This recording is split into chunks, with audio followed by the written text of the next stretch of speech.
mau bersuka dan bersyukur karena Tuhan Yesus. Amin. Maka dari itu mari kita semua sama-sama menaikkan pujian dan menggaungkan namanya, kita sorakan haleluya. Mari semua nyanyi haleluya, mari dan melompat untuk Raja kita, besar mulia Dia Yesus Tuhan, nebus pembebas kita. Haleluya, haleluya, ku memuji-Mu. Haleluya, haleluya, aku bebas. Haleluya, sorak haleluya, ku bersuka karena Dia. Dari utara sampai ke selatan, sampai ke selatan, biarlah nama Tuhan dimuliakan. Biarlah semua yang bernafas memuji-muji namanya. Besar kasih setia-Mu Tuhan, karena anugerah-Mu diselamatkan. Yesus, ku bersyukur dan ku bersuka dari selamanya sampai selamanya. Mari semua nyanyi haleluya, mari dan melompat untuk Raja kita, besar mulia Dia Yesus Tuhan, nebus pembebas kita. Mari semua nyanyi haleluya, mari dan melompat untuk Raja kita, besar mulia Dia Yesus Tuhan, nebus pembebas kita. Kita punya Allah yang telah menebus dan membebaskan kita dari maut. Amin. Maka dari itu marilah kita sama-sama gaungkan lebih keras lagi nama Tuhan Yesus, agar dari utara sampai ke selatan dapat memuji-muji namanya yang sungguh kudus dan mulia. Mari kita sama-sama naikkan haleluya, aku mau memuji-Mu. Haleluya, aku memuji-Mu. Aku bebas Tuhan. Haleluya, aku bebas. Haleluya, kami sorakan haleluya, kami bersuka karena Engkau. Haleluya, aku memuji-Mu. Haleluya, aku bebas. Haleluya, sorak haleluya, ku bersuka karena Dia. Engkau Allah yang luar biasa, Engkau Allah yang sungguh membawa damai dan sukacita di dalam hati ini. Biarlah Tuhan, kami mau bersuka karena-Mu, kami mau bersyukur karena Engkau. Ku bersuka karena Dia, ku bersuka karena Dia.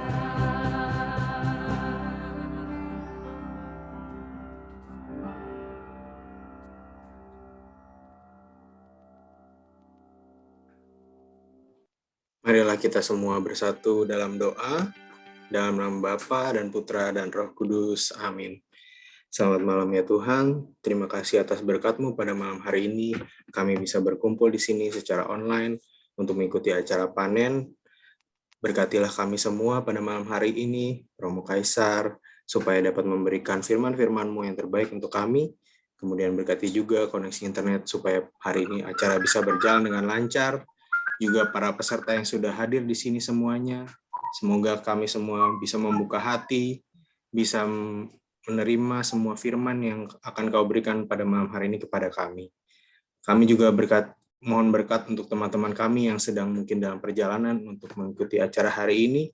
Semoga dapat menyusul dan dapat mengikuti acara dengan hari ini dengan baik. Semuanya kami berdoa dalam pengantaran-Mu. Dalam nama Tuhan Yesus Kristus kami berdoa dan mengucap syukur. Amin.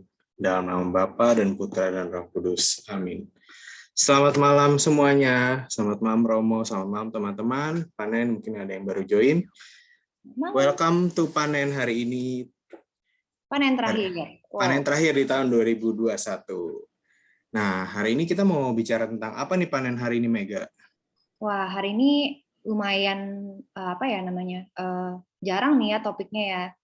Tapi sebenarnya gereja lagi membahas tokoh ini gitu ya di Ya. sepanjang tahun gitu ya. Cuman Mm. panen nih kebetulan belum nih.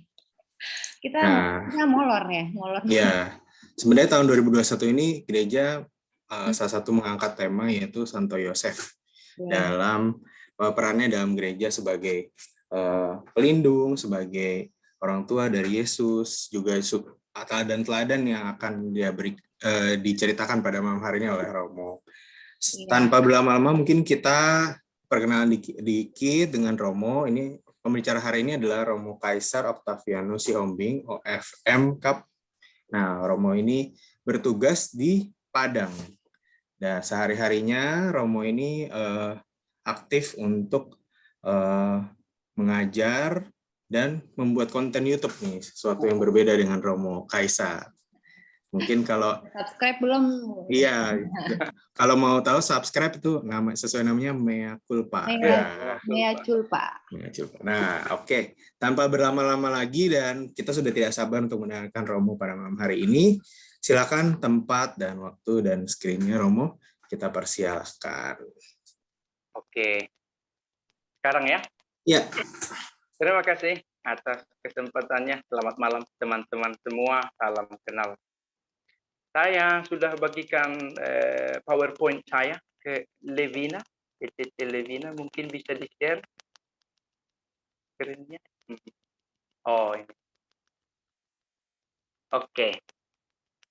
Pertama saya mau katakan sebelum masuk ke materi ini, terima kasih banyak sudah mengundang saya. Yang entah bagaimana kita bisa berkenalan. Dan saya mendapat undangan lewat WA dan diundang di pertemuan ini. Dan saya dengan semangat hadir. Semangat saya jauh lebih besar dari pengetahuan saya datang ke sini. Maka karena sangat bergairah, maka saya membuat materi ini. Kita belajar bersama di sini. Oke, isinya ini judulnya. Santo Joseph, tentang hati seorang ayah. Soal nama Santo Joseph nanti akan kita persoalkan, kadang akan dipakai Yusuf, Joseph, Yosef, Giuseppe atau yang lain, merujuk ke sosok yang sama, Bapak Yesus secara legal, administratif, sekuler di dunia ini. Oke, saya beri subjudulnya tentang hati seorang ayah. Ini sesuai dengan surat apostolik yang dikeluarkan oleh Paus Fransiskus, Patris Corde. Karena panen ini adalah pendalaman Alkitab, maka saya mencoba mencari kutipan-kutipan kitab suci yang ada di dalamnya. Oke, empasis penekanannya ada di situ. Meskipun ada juga nanti surat-surat gerejawi, eklesial, dokumen-dokumen gereja, termasuk Patris Corde adalah dokumen gereja yang dipakai untuk mengenal Santo Joseph. Maka sebelum sampai ke jauh sana, saya lihat di iklan atau perkenalan The Parable, katanya ini chapter ini adalah The Parable. Saya katakan kemarin, ini tidak cocok juga sebenarnya disebut sebagai The Parable. Ini bukan perumpamaan, tidak seperti misalnya The Prodigal Son, anak yang hilang, atau dirham yang hilang, atau domba yang hilang. Ini Santo Joseph bukan sebuah perumpamaan, ini kisah historis yang sedikit banyak mungkin tidak benar-benar sesuai dengan sejarah karena menekankan nilai teologi, tetapi bukan parabel ini.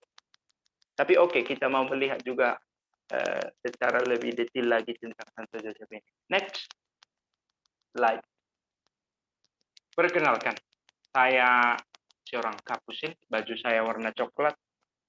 Ini kami mengikuti Santo Fransiskus, ada 3 ordo OFM, OFM konventual, OFM Kapusin. Itu OFM Kapusin yang paling muda, lahir tahun 1500-an, 1528, dan saya salah satu anggotanya. Pakai baju coklat, topinya besar, bisa menutup kepala, bisa meminta-minta. Sayang sekali ini pertemuan virtual, maka tidak dapat apa-apa di sini.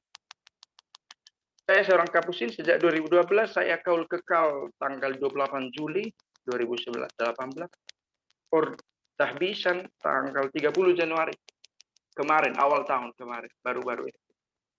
Oke, saya namanya Kaisar Tihombing, Ordo Fratrum Minorum Cappuccinorum. Cappuccino. Next slide, perkenalan singkat. Cappuccino mo. Ya, konon kopi cappuccino Oh. dikembangkan oleh saudara-saudara Fransiskan di Italia. Italiano. Wah. Oke. Ini quote. Kan biasa itu ya, kalau ada tokoh kita angkat, kita ambil satu quote. Kata-kata mutiara dari. Inilah quote dari Saint Joseph dari Nazaret. Dia tidak berkata apapun dalam kitab suci. Tak satu kata pun ditulis oleh kitab suci yang keluar dari mulutnya. Tapi tidak ada orang kudus yang lebih besar dari Joseph selain Maria yang diakui oleh gereja yang terbesar. Luar biasa. Tidak harus banyak bicara supaya menjadi orang besar. Joseph membuktikan. Next slide.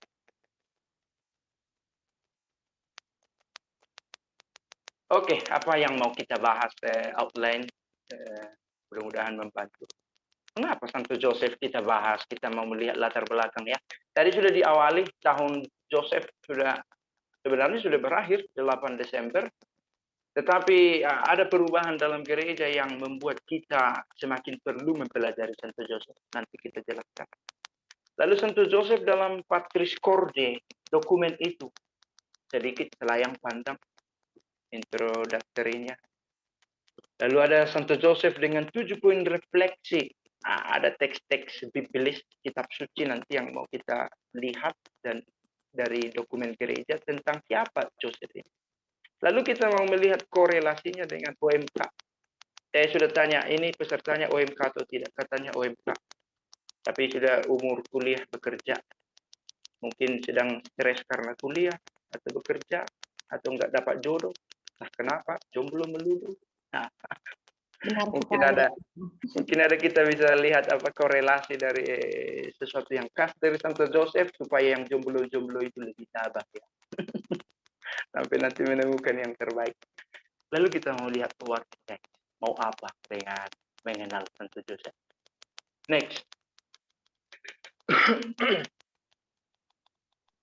Mengapa Santo Joseph? Kita mau melihat alasan, next slide, mengapa kita ingin berusaha mengenal dia. Jangan-jangan sering kita dengar, tapi tidak begitu saja lewat. Oke, ada Santo Joseph. Santo Joseph pelindung gereja universal. Gereja kita, gereja Katolik, siapa pelindungnya? Santo Joseph. Stasi-stasi boleh berbeda, di keuskupan, di paroki boleh berbeda, di kring. Tapi secara universal gereja institusional ini pelindung Santo Joseph. Dan inilah yang dirayakan ulang tahunnya. 150 tahun lalu itu ditetapkan Joseph sebagai pelindung gereja semesta. Dan sekarang dikenang sepanjang 1 tahun. Oke, Santo Joseph mengasihi Yesus yang oleh keempat Injil disebut sebagai anak Joseph. Matius, Markus memperkenalkan Yesus sebagai anak Yosef. Di 2 Injil yang lain dikatakan di Yohanes, anak tukang kayu itu.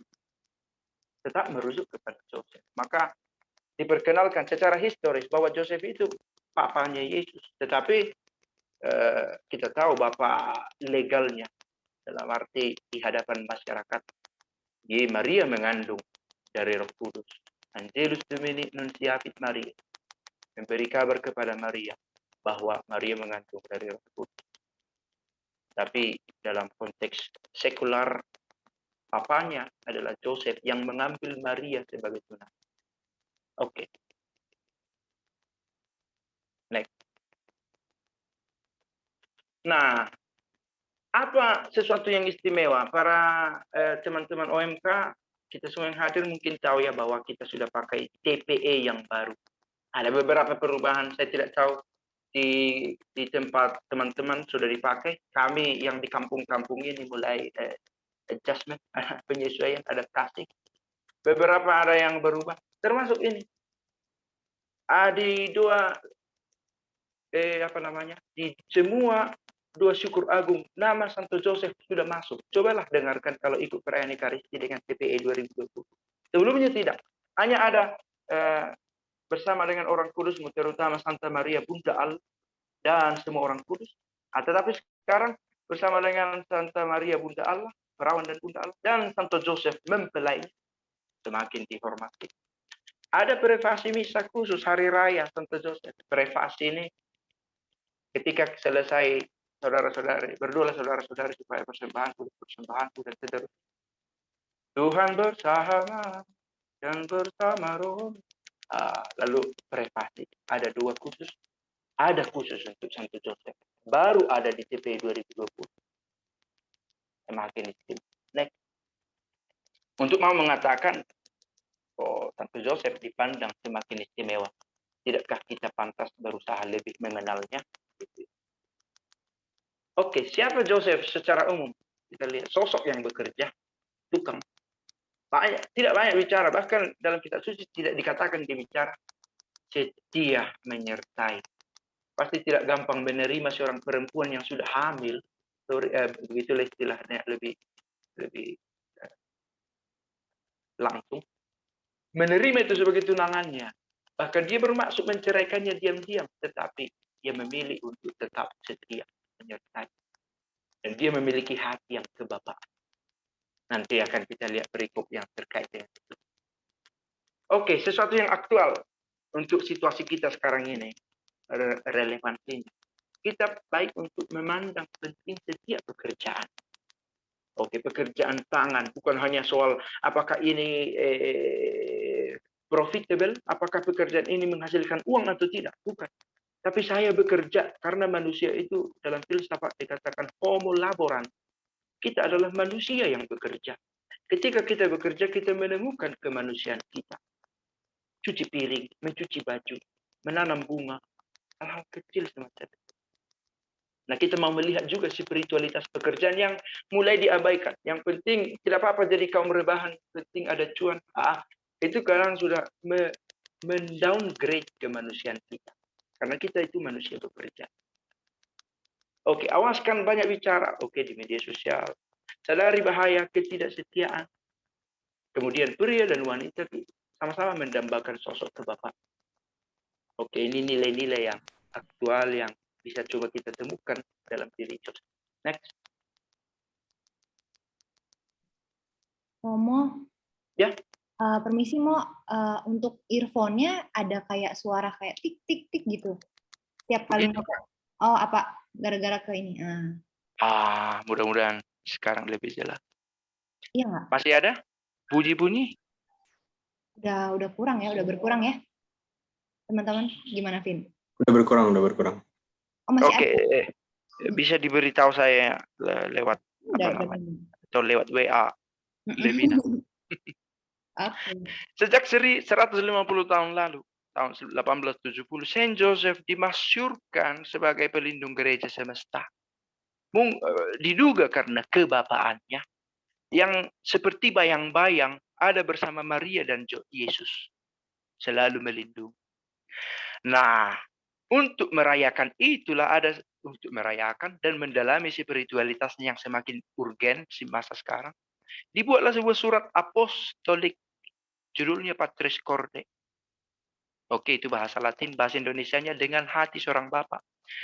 Fun fact, fakta yang menarik, kalau teman-teman menemukan dokumen berbahasa Latin dengan dua kata, setiap dokumen pontifikal, kepausan, selalu dinamai dengan dua kata pertama dalam bahasa Latinnya. Misalnya isi buku itu ya, misal buku Patris Corde, soft filenya saya sudah kirim ke Levina.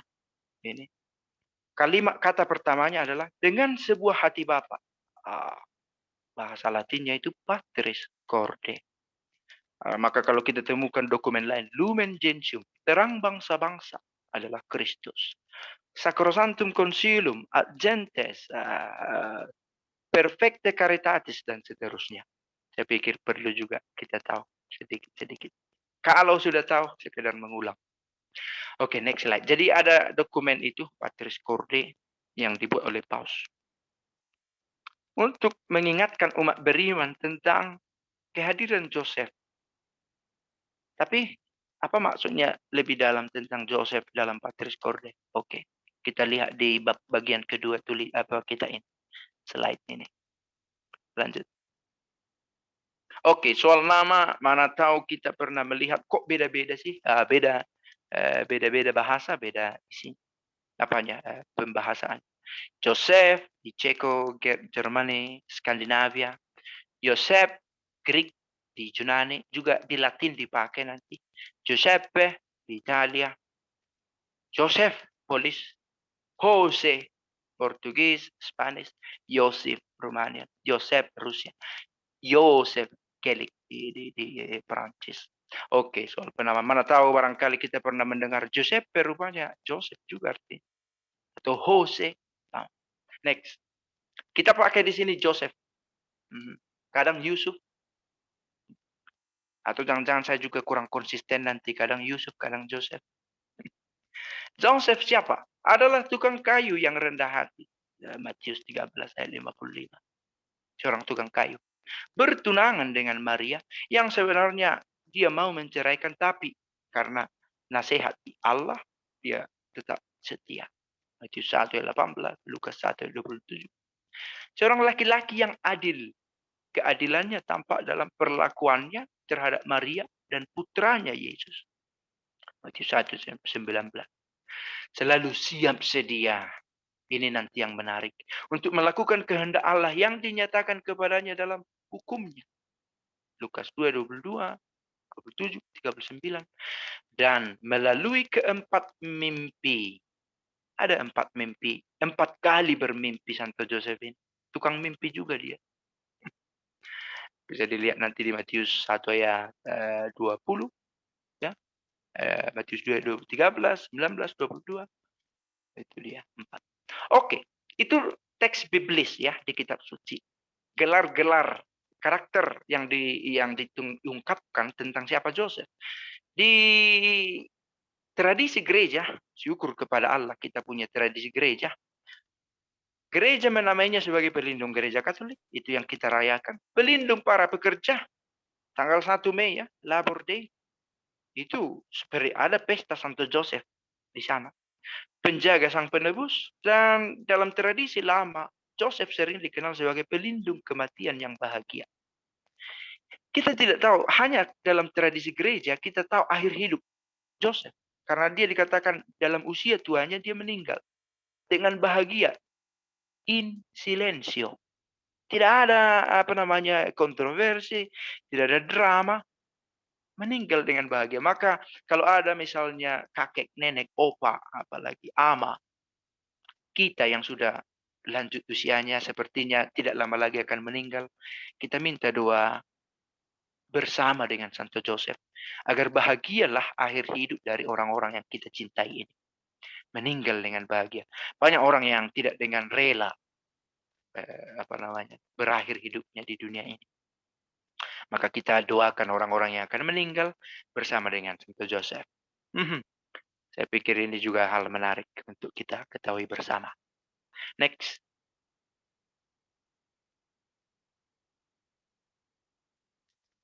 Oke, Santo Joseph teladan di masa kini dengan 7 refleksi yang kita miliki. Apa saja yang bisa kita pelajari dari Santo Joseph? Oke, kita lihat.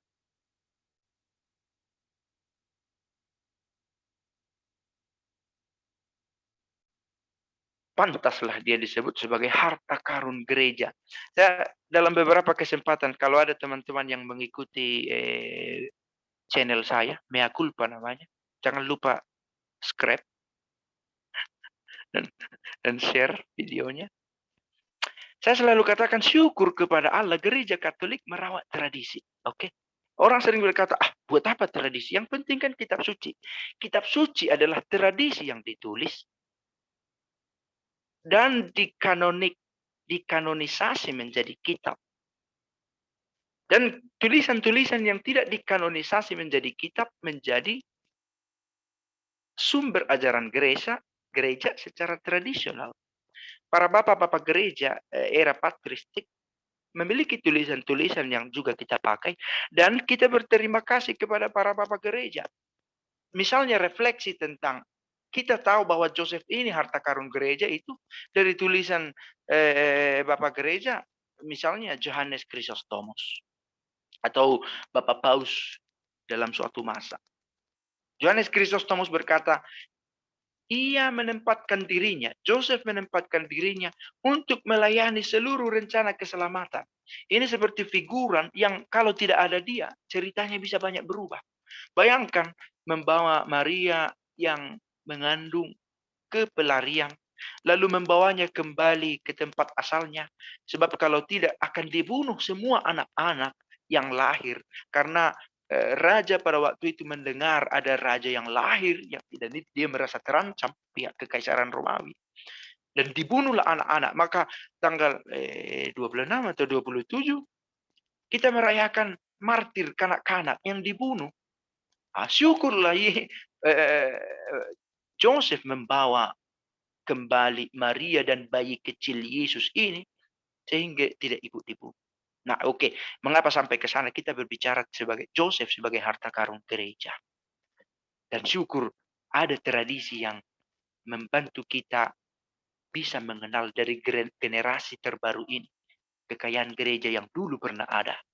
Maka jangan diabaikan. Dia teladan. Kita mau melihat 7 poin penting yang kita bisa pelajari dari Joseph yang ditulis dalam Patris Corde. Next slide.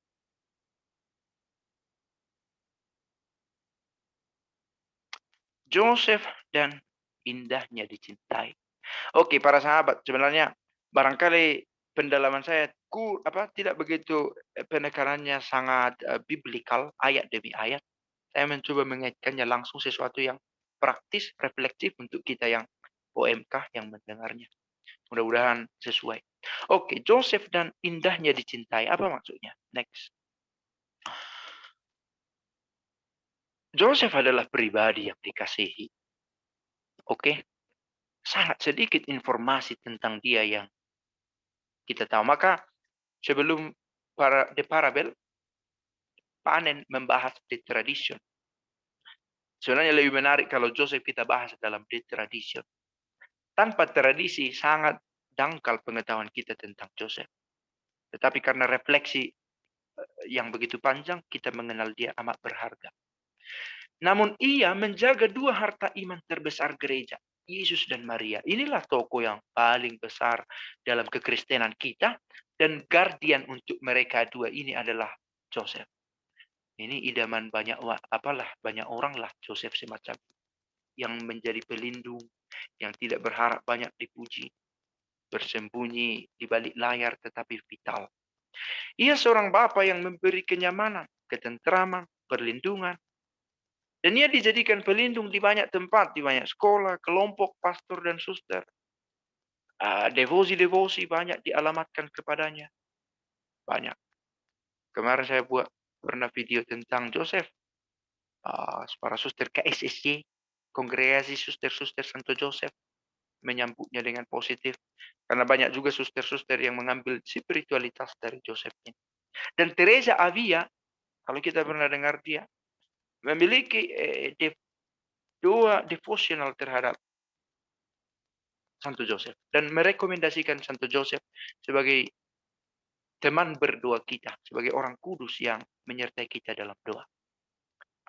Oke, sangat besar perannya. Itu maksudnya. Next.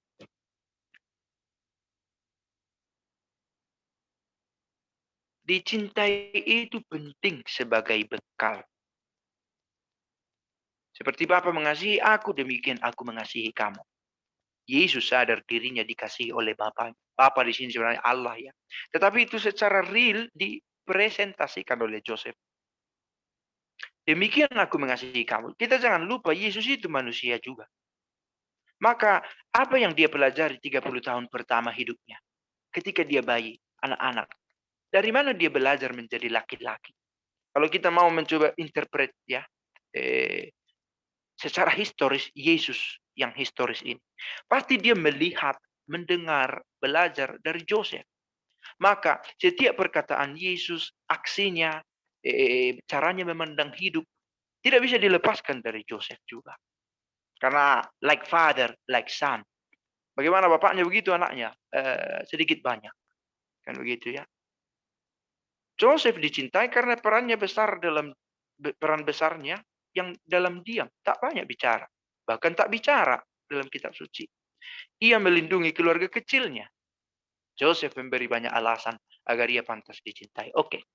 Dicintai itu penting. Orang mencintai kita bukan karena tuntutan kita. Kadang terjadi itu. Kita menuntut orang untuk mencintai kita. Padahal yang harus kita lakukan adalah memberi alasan kepada orang-orang mengapa mereka itu mencintai saya.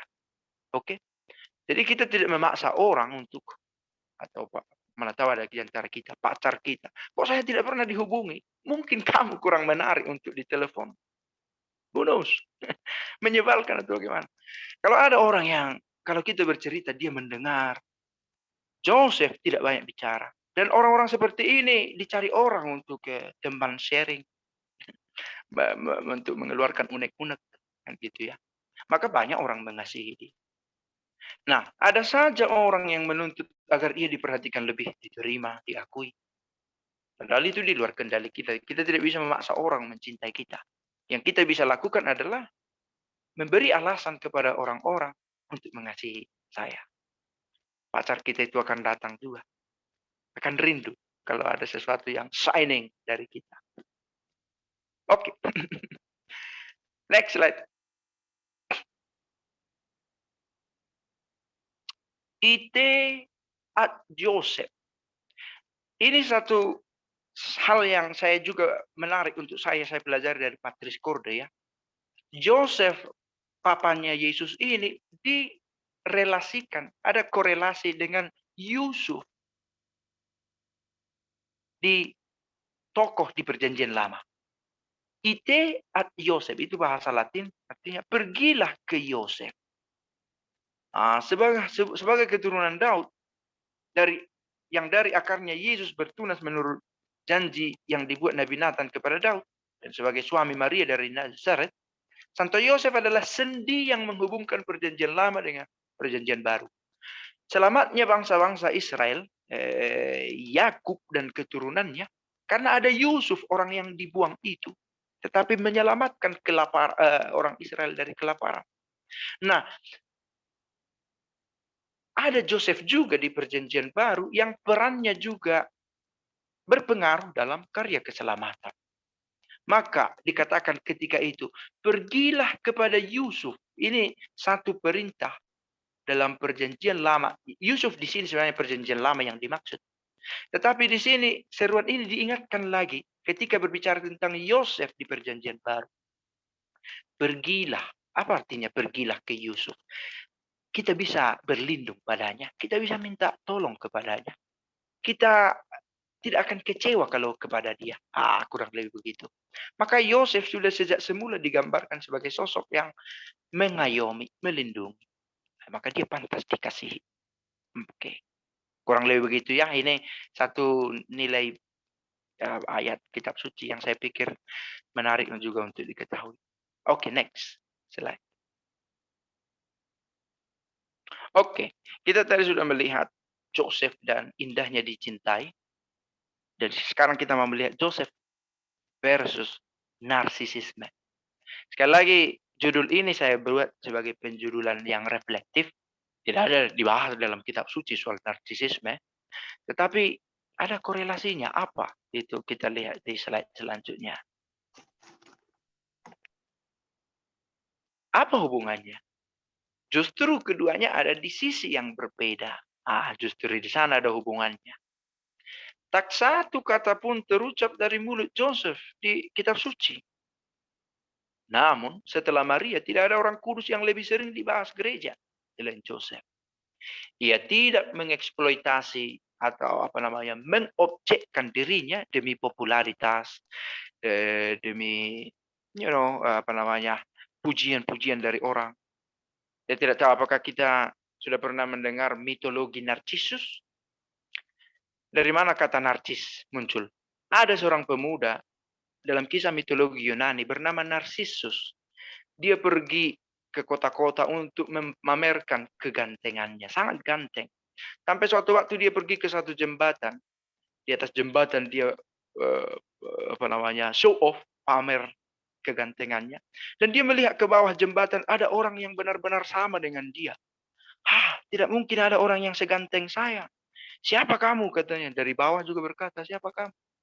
Saking emosinya Narsisus, dia melompat ke bawah. Padahal itu bayangannya sendiri di sungai. Dan dia mati. Karena kenarsisannya. Akhirnya menjadi satu kosakata, narsisisme. Joseph seorang bapak yang dikasihi. Orang yang tak banyak bicara, memiliki lebih banyak waktu mendengar. Orang yang mendengar disukai oleh mereka yang ingin perhatian. Bukan Joseph yang haus perhatian, tetapi dia bisa mengakomodasi orang-orang yang menginginkan perhatian. Saya pikir ini satu keutamaan yang menarik untuk didalami. Kita rindu mencari orang yang bagi teman-teman yang suka curhat atau sharing begitulah ya, mencari, saya ingin membagikan unek-unek. Kita cari orang yang bisa mendengar. Kadang kita tidak butuh solusi-solusi, kita tahu solusi. Tapi kita ingin dimengerti. Nah, Joseph memiliki virtu, keutamaan itu. Oke, next slide. Dia tidak hanyut mengolah dirinya untuk disukai orang. Justru semakin tidak berusaha disukai orang, justru Joseph semakin disukai orang. Kadang kita semakin berusaha disukai orang, semakin orang kesal dengan kita. Kadang itu terjadi juga. Apa masalah dengan narsisisme? Narsisisme, overconfidence, kelebihan terlalu percaya diri, yang membuatnya merasa bisa jalan sendiri. Lalu ada hipokrisi, kepura-puraan, karena harus tampil sesuai dengan standar, tidak mengakui realitas dirinya. Ada kerapuhan karena ada keterpecahan pribadi. Ketika tampil di muka umum dia have fun, bergembira, tampil memukau. Tetapi ada kesepian dalam hatinya.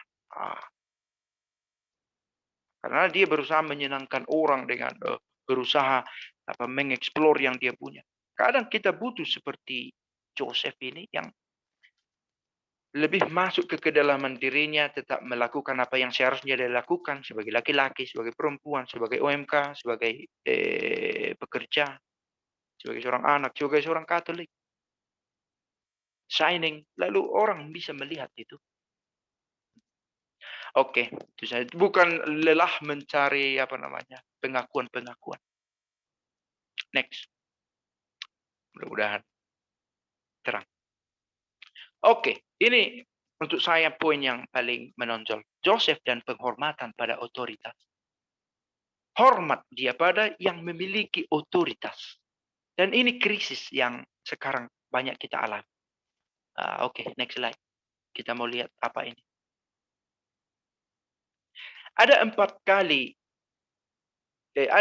mimpi Joseph. 4 kali kitab suci menulis Yosef itu bermimpi. Matius 1:20. Malaikat Tuhan nampak kepadanya dalam mimpi dan berkata, Yusuf, anak Daud, jangan engkau takut mengambil Maria sebagai istrimu, sebab anak yang di dalam kandungannya adalah dari Roh Kudus. 1. Nanti di ayat selanjutnya lalu Joseph bangun dan melakukan apa yang Allah katakan dalam mimpinya. Kurang lebih dikatakan begitu. Nah, di kesempatan lain di Matius 2 ayat 13, nampaklah malaikat Tuhan kepada Yusuf dalam mimpi dan berkata, bangunlah, ambillah anak itu serta ibunya, larilah ke Mesir dan tinggallah di sana sampai aku berfirman kepadamu, karena Herodes akan mencari anak itu untuk membunuh dia. Yosef juga mempraktekkannya. Mimpi kedua. Next. Setelah Herodes mati, nampaklah malaikat Tuhan kepada Yusuf dalam mimpi di Mesir, katanya. Tadi itu menuju ke Mesir. Ini di Mesir ada lagi mimpi. Bangunlah, ambillah anak itu serta ibunya dan berangkatlah ke tanah Israel. Karena mereka yang hendak membunuh anak itu sudah mati. Tapi di sini ada satu yang menarik. Yosef taat, mau berangkat, tapi takut. Maka muncul mimpi yang keempat ini. Karena dinasihati dalam mimpi, pergilah Yusuf ke daerah Galilea. Dan dia akhirnya dengan berani lagi kembali. Mimpi, tukang mimpi juga Joseph ini. Tapi apa yang dia mimpikan comes true gitu ya. Dia praktekkan juga. Next slide. Seorang bapak yang taat. Tidak gampang menjadi orang yang taat. Kalau ada komando yang kita dapatkan, perintah, lakukan ini, jangan lakukan itu. Tidak selalu gampang untuk taat. Taat mengandaikan kita mematikan keinginan kita sendiri. Mengandaikan itu. Untuk memenuhi apa yang diperintahkan kepada kita. Itulah salah satu ciri dari Joseph. Dia taat. Saat tidur, ia bermimpi. Dalam mimpi, ia disapa, dinasihati, diperintah oleh Allah. Segera setelah bangun, ia melakukan apa yang diperintahkan Tuhan kepadanya. Sebuah ketundukan yang istimewa. Jadi ada dua pesan yang utama. Pertama, jangan remeh soal kemampuan tidur. Kadang kita orang muda ini kesulitan untuk tidur. Tidak ingin tidur lebih banyak. Atau jangan-jangan sebaliknya ya. Tidur mulu.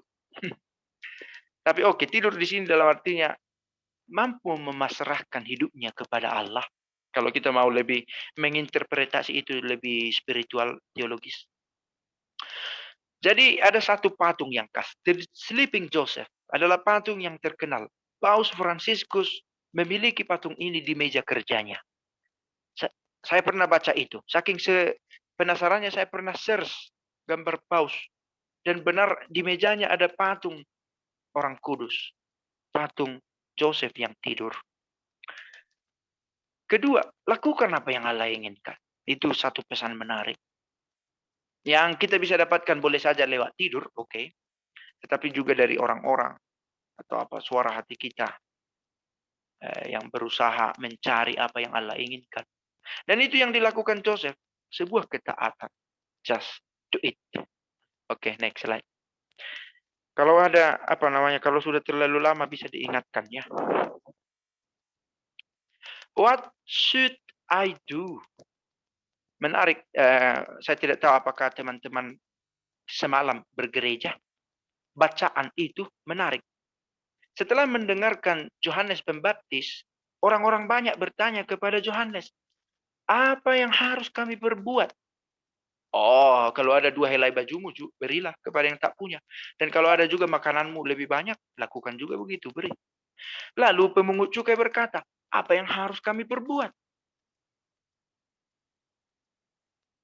Jangan mengambil lebih banyak dari yang kau perlukan. Lalu prajurit bertanya, apa yang harus kami perbuat? Jangan memeras, jangan memaksa. Cukupkanlah dirimu dengan gajimu. What should I do? Joseph seperti sedang ada di garis ready. Apa yang harus kulakukan? Setelah dia bermimpi, Yesus berkata, Allah menyapanya, menasihatinya, dia lakukan. Santo Fransiskus yang kami ikuti pernah dalam satu renungannya di hadapan salib bertanya, Lord, what do you want me to do? Apa yang kamu inginkan untuk kulakukan? Nah, ini satu pertanyaan yang kiranya hidup di hati kita. Kalau kita mau langsung ke petuah-petuahnya ya. What should I do? What do you want me to do? Persoalan kita adalah bahwa kita tidak setaat ini.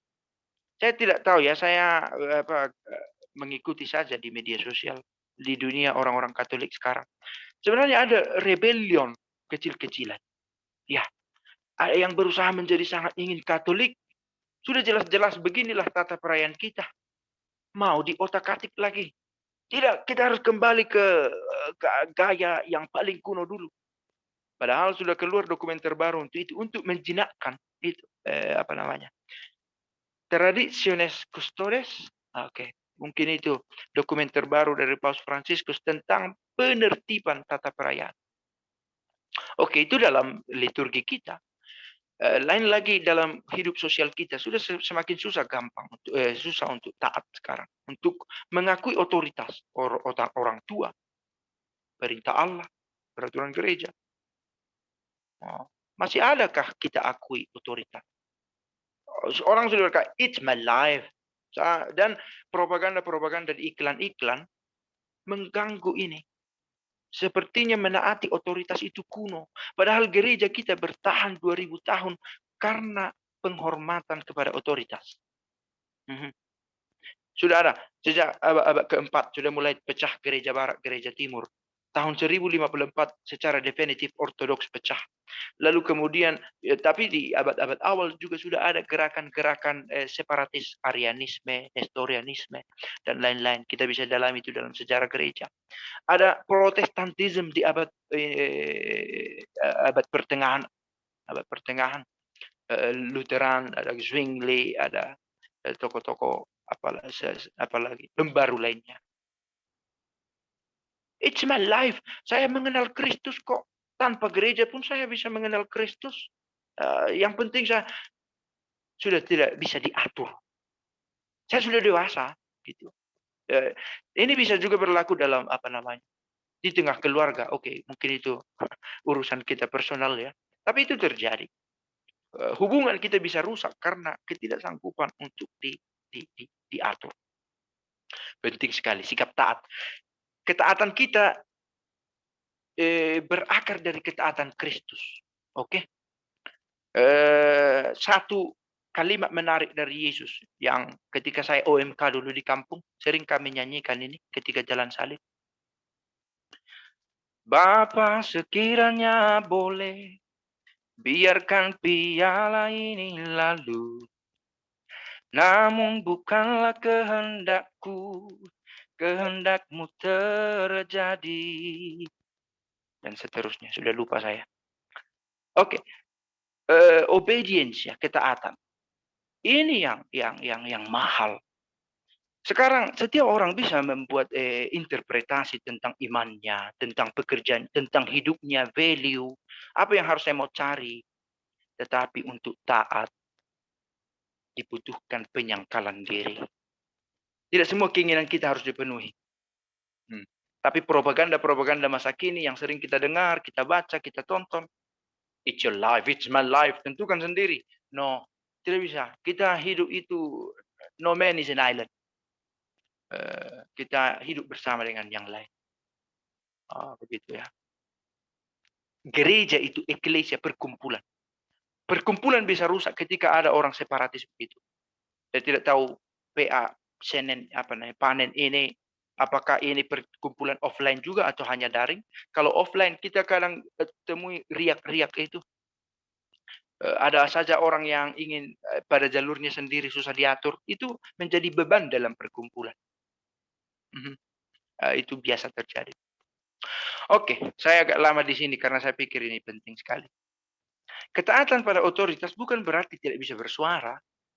Tetapi suarakan, tetapi kalau ada keputusan definitif, tunduk di sana. Dan bila ada konfrontasi, jangan lari. Hubungan Kristus dengan umat, kita taat kepada Kristus, itu juga ada dalam rumah tangga. Maka saya pikir, saya dalam kursus persiapan perkawinan, juga seringkali mengatakan kepada para OMK itu, tentang ketaatan. Dan ini tidak selalu gampang. Sudah dibuat ketetapan siapa kepala rumah tangga kita ini, siapa bekerja, apa pekerjaannya, taat pada komitmen bersama. Ketaatan pada janji. Silakan sakit hati, silakan terluka, tapi jangan berpisah. Karena itu bagian dari komitmen. Kecuali sudah mengancam, membahayakan jiwamu, ada kekerasan dalam rumah tangga. Kamu tidak mengkhianati perkawinanmu, tetapi kamu lebih mengutamakan keselamatan jiwa. Itu lain lagi. Oke, next slide. Makin luas di sana. Saking mahalnya ketaatan. Joseph dan kemampuan menerima.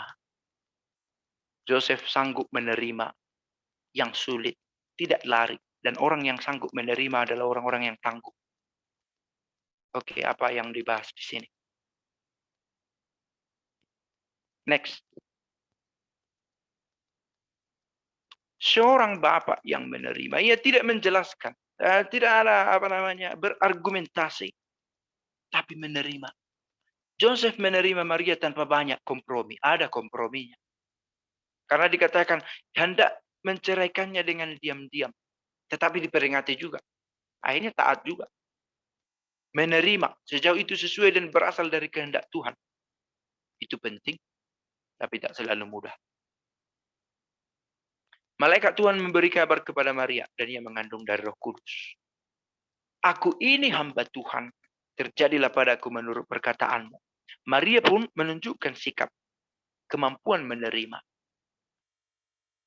Joseph menunjukkan sikap kemampuan menerima ketika ia menerima Maria sebagai tunangan. Ada kecenderungan kita untuk menolak, untuk mengkritik, untuk menuntut. Itu kebalikan dari sikap yang mau menerima. Perlu belajar menerima masa lalu contohnya. Yang tidak bisa kita ubah. Bermasalah dengan masa lalu membuat kita kesulitan untuk melangkah. Penerimaan adalah tanda keberanian dan kekuatan. Joseph itu dikenal sebagai sosok yang berani. Karena ia mampu menerima risiko. Risiko. Berani menghadapi kesulitan yang harus diterima dan kuat untuk menanggung segala risiko. Itulah orang yang menerima. Maka kalau ada tantangan, kamu terima itu. Oke, sedang menguji kekuatan dan keberanian lah. Itu. Oke, next slide.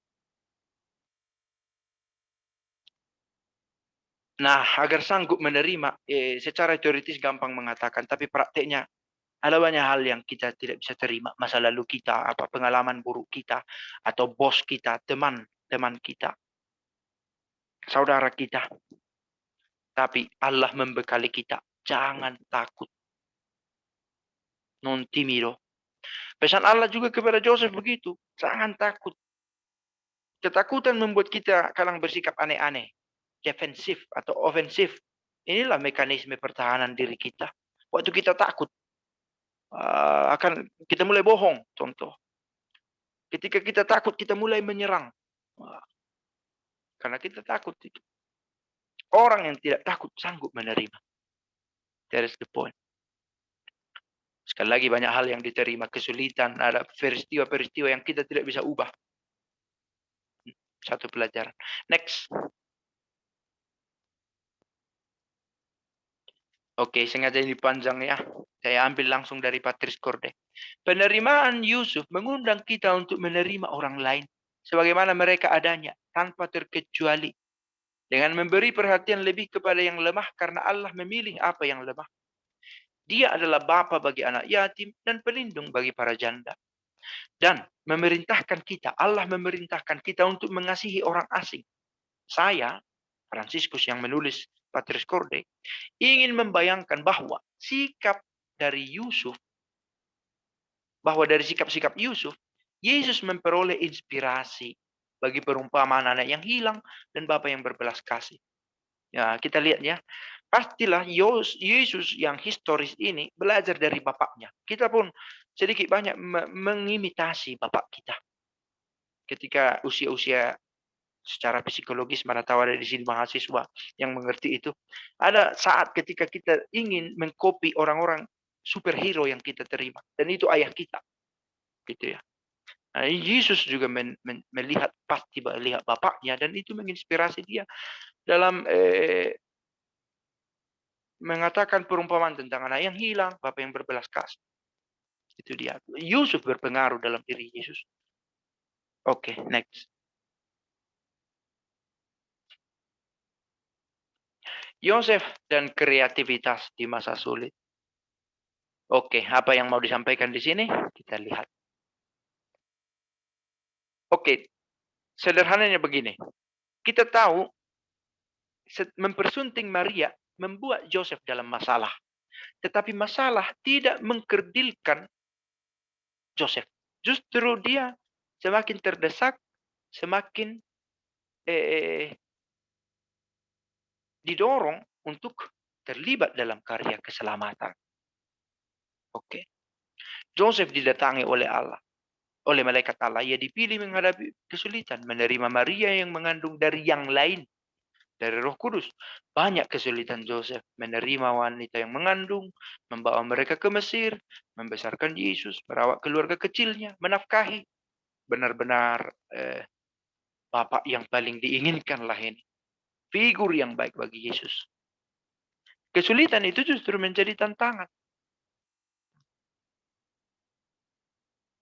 Saya pernah membaca status Facebook teman saya, menarik. Mungkin juga ada yang copy itu. Lihatlah bulu ketek katanya. Meski terjepit, ia tetap tumbuh subur. Inspiratif juga. Ada kesulitan, tetapi tidak menjadi penghalang untuk growing. Rooted, growing, fruitful. Bulu ketek juga begitu barangkali ya. Rooted, growing, fruitful. Itu kan tagline-nya ini panen ya. Tapi fruitnya kita tidak tahu apa juga. Ada kesulitan yang datang. Bukan pilihan kita, tapi harus diterima. Coba sudut pandang. Kesulitan menumbuhkan sumber-sumber daya dari dalam diri kita yang tidak pernah kita pikirkan. Bahwa kita memilikinya. Kita punya inner power yang kita bisa explore justru ketika ada kesulitan. Saya sendiri alami itu ketika kuliah dulu. Besok dikumpul, tiba-tiba inspirasi. Erlebnis, eureka. 2 jam sebelum dikumpul. Nah, saya pikir juga dalam hidup juga terjadi begitu. Contoh kita ini live streaming. Siapa pernah terpikir bahwa ada pendalaman kitab suci secara begini? COVID membuat akselerasi. Oke, sebelum COVID pun sudah ada ini. Tetapi dengan adanya COVID, akselerasi penggunaan internet, pertemuan-pertemuan dengan tema 4.0 semakin sering. Jualan-jualan sudah lebih mengertilah teman-teman OMK. Kalau ada teman-teman OMK mencoba mengkolaborasikan pekerjaannya dengan internet, itu bisa survive. Apakah marketing, apakah konseling, apakah teaching, pengajaran semua bisa menggandeng internet, akan bisa survive bisnisnya.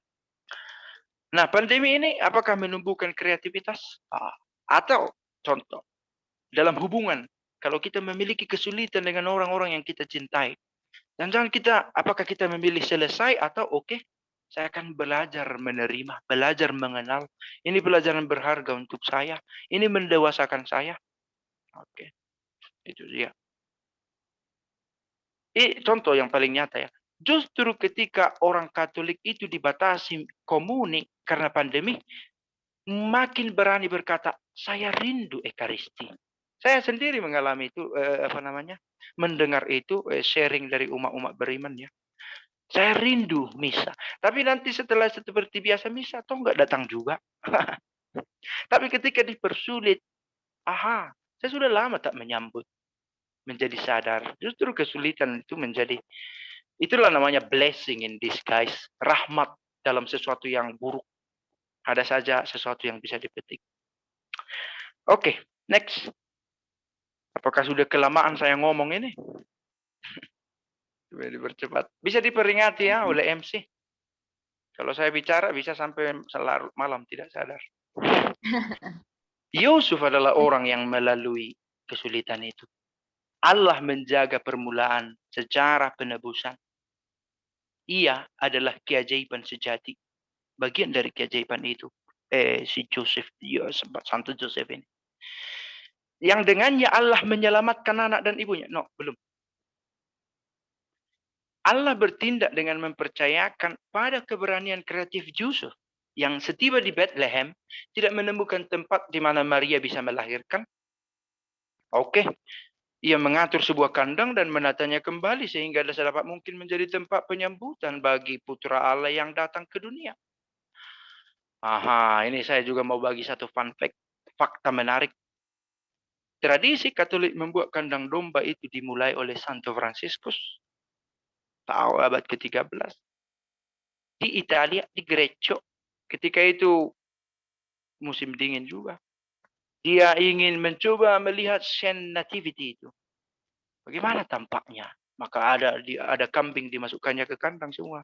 Dimasukkannya. Lalu mereka beribadat di sana. Yang sekarang kita teruskan juga membuat kandang domba, kandang Natal yang semakin indah dan menarik.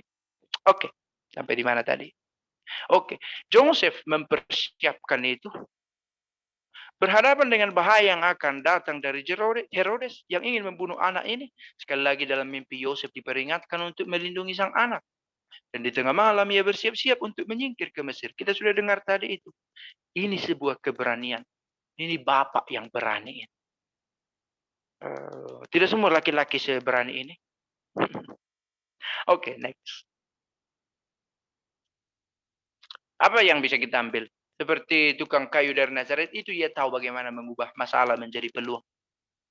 Oke, saat ini media digital kita explore lagi karena pandemi, karena persaingan apa segala macam, revolusi industri serba cepat, serba lari sekarang yang tidak beradaptasi.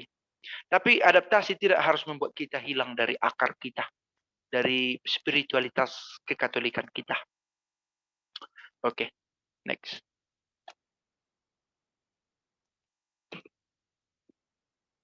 Joseph dan kerja tangan sederhana. Ini tadi saya sudah katakan bahwa kita itu homo laborans. Kita stres kalau tidak bekerja. Meskipun sebenarnya kadang kita merasa malas bekerja hanya karena kita sedang tidak menemukan pekerjaan yang pas untuk kita. Kalau sudah kita temukan, kita passionate. Dan akan tiba waktunya kita bekerja bukan karena kita suka atau tidak, tapi karena komitmen. Itu dibentuk dari waktu ke waktu. Oke, lanjut. Joseph, seorang tukang kayu, carpenter. Dia bekerja dengan tangannya. Literally. Ini banyak muncul istilah ini. Ya, secara nyata, begitu ditulis dan begitu faktanya secara historis. Bekerja dengan tangan menyehatkan badan, oke, membebaskan diri dari perasaan tak berguna dan malas. Kemalasan adalah musuh jiwa, katanya. Bekerja dengan tangan tidak dihantui oleh perasaan sebagai anak durhaka atau anak gagal. Jadi pesan dari topik ini, bekerjalah dengan tangan demi kesehatan mental dan fisik. Cuci piring dan bajumu. Sejauh bisa urus sendiri kebutuhan. Tetaplah teguh mengulangnya hari demi hari. Akan ada pembantu. No, ini bukan soal saya butuh bekerja. Begitu ya. Mungkin ada sesuatu yang harus saya lakukan. Sekali lagi saya bekerja untuk memanusiakan diri saya. Dalam filsafat manusia dan filsafat budaya dikatakan itu. To humanize ourselves. Untuk memanusiakan diri kita, kita membangun budaya, kultura, cultivate, mengolah. Kita harus mengolah sesuatu. Itu dia bekerja. Joseph itu adalah pelindung para pekerja. Pestanya dibuat tanggal 1 Mei, tepat pada Hari Buruh Internasional. Isu mengenai pekerjaan adalah perbincangan setiap hari kita. Kerja apa, kerja dengan siapa, berapa gajinya, adilkah pengupahannya. Nah, para sahabat, kalau tidak ada kerinduan ini, maka masuk akal ada stres orang yang stres dalam pekerjaan. Karena tidak ada passion di sana atau komitmen mengapa saya harus bekerja di sana. Maka semoga kita terbantu memaknai pekerjaan kita. Sebenarnya ini pun bisa jadi satu materi pertemuan khusus. Bagaimana kita menggali spiritualitas pekerjaan kita itu. Sehingga kita bekerja bukan seperti mesin uang, tetapi itu tadi, to humanize, memanusiakan diri kita. Oke, next.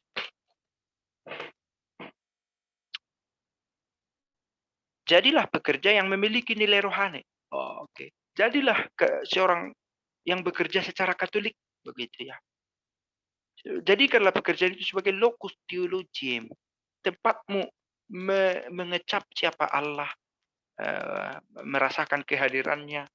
Mungkin menuntut refleksi lebih lagi karena tergantung jenis pekerjaannya apa. Tapi itulah bagiannya. Justru kesulitan bekerja menjadi tantangan bagi kita untuk lebih mendalami iman kita. Oke, next. Joseph dan cinta posesif. Apa maksudnya ini? Judul, next slide. Judul asli di sini di Patris Corde adalah Joseph dan sebagai bayang-bayang, katanya. Seorang bapak dalam bayang-bayang. Bayang-bayang itu selalu mengikuti. Paus Fransiskus terinspirasi dari sebuah novel yang ditulis oleh seorang novelis, The Shadow of the Father. Itu judulnya, oleh seorang penulis Polandia, Jan Dąbrowski. Seperti bayang-bayang, kemanapun pergi, dia ada, tetapi tidak membatasi jalan. Gitu ya. Tidak menghambat pergerakan. Joseph pasti terlibat dalam pendidikan Yesus. Tetapi bayangkanlah, Kemana kamu pergi? Mengapa kamu pergi? Kenapa kamu meninggalkan kami? Kata Maria dan Yosef ketika Yesus hilang. Mengapa kamu mencari aku? Aku sedang di rumah Bapakku.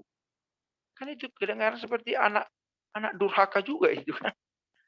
Tapi apa yang dilakukan oleh Yosef dan Maria? Tidak menghambat pergerakan, tapi mereka selalu seperti bayang-bayang. Yosef menjaga, melindungi, dan tidak meninggalkannya hingga akhir hidupnya. Diduga Yosef meninggal sebelum Yesus berkarya di muka umum. Diduga. Ini data-data tradisional. Juga termasuk bila dikatakan ketika Yosef menikahi, mengambil Maria sebagai tunangannya, Yosef sudah berumur 80 tahun. Maria belasan tahun. Itu bisa mendapat tuduhan pedofil itu, kalau kita ambil dari konteksnya. Tetapi dia sebagai Bapa yang bertanggung jawab, yang menyertai Yesus. Oke, next slide.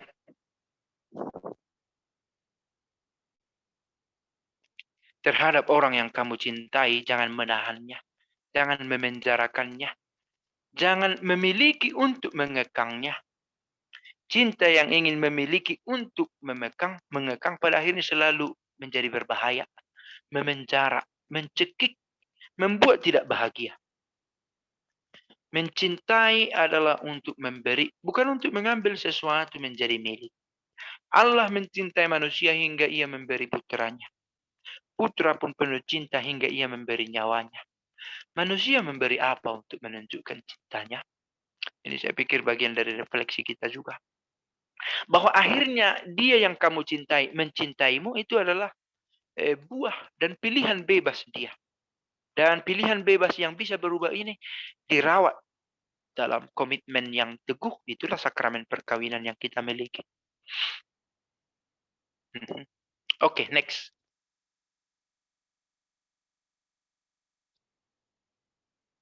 Oke, 5 menit lagi.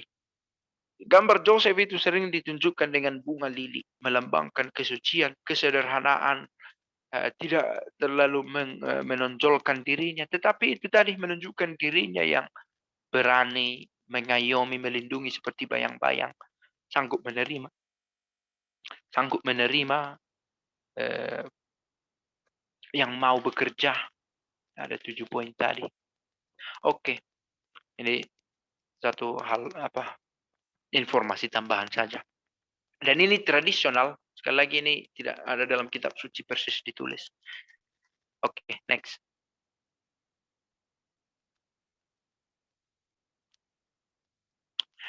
Oke, bagaimana korelasinya kita kenali ini dalam hubungannya dengan kita sebagai OMK?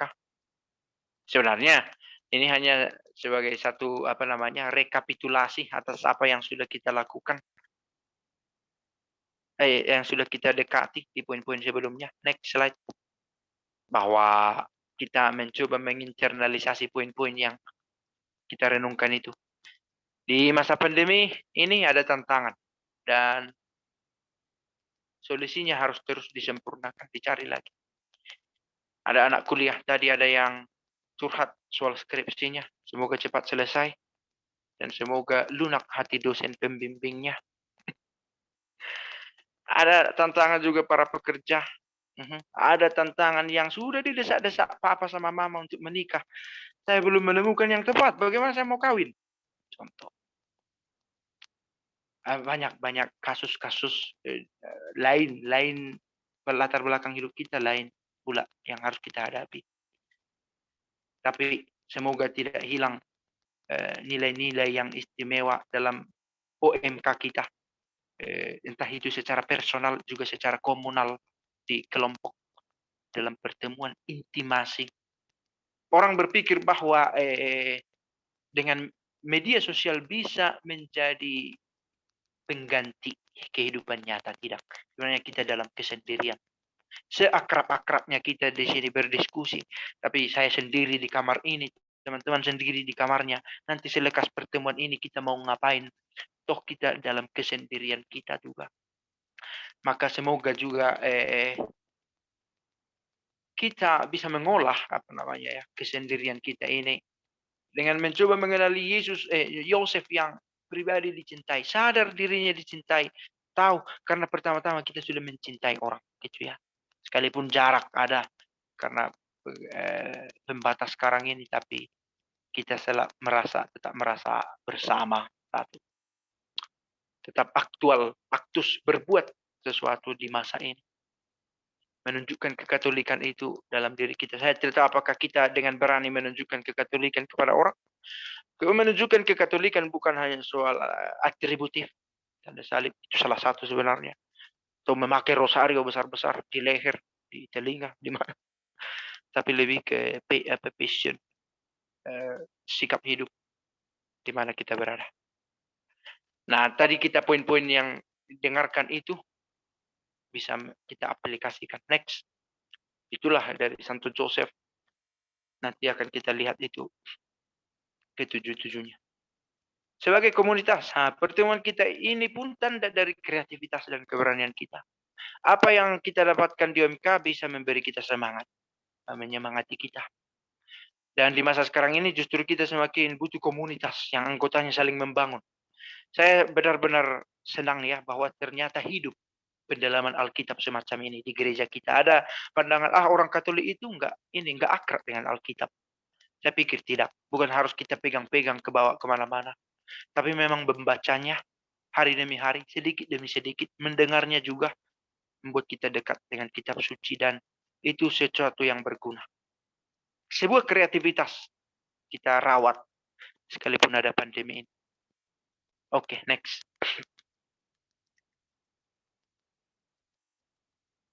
Oke, what's next? Next lah. Next slide. Ini hanya poin hanya mengingatkan kembali. Penting menjadi pribadi yang dicintai. Penting untuk saya bangga pada diriku. Thanks be to God. Terima kasih kepada Allah atas yang saya miliki, tapi no narcissism. Cinta pada diri. Sudah bukan kepada yang mencipta, tapi kepada ciptaan itu.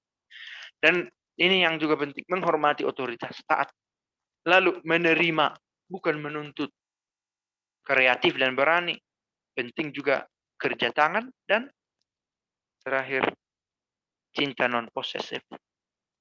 Oke, posesif di sini bahwa kita mulai memiliki rasa memiliki karena mencintai, oke. Tapi di sini memiliki untuk mengekangnya sehingga orang lain tidak bisa menyentuhnya. Itu di sini posesif yang dimaksud. Sehingga menjerat leher orang yang kita inginkan atau yang kita menurut kita cintai. Itu sudah dalam sesuatu yang tidak diinginkan. Next. Oke, ini hanya mengulang. Jangan hanya pada narsisisme. Tumbuhkanlah kesadaran bahwa dirimu dicintai. Berilah rasa hormat pada otoritas. Maha perlu ketaatan itu. Belajar menerima agar jangan hanya menuntut.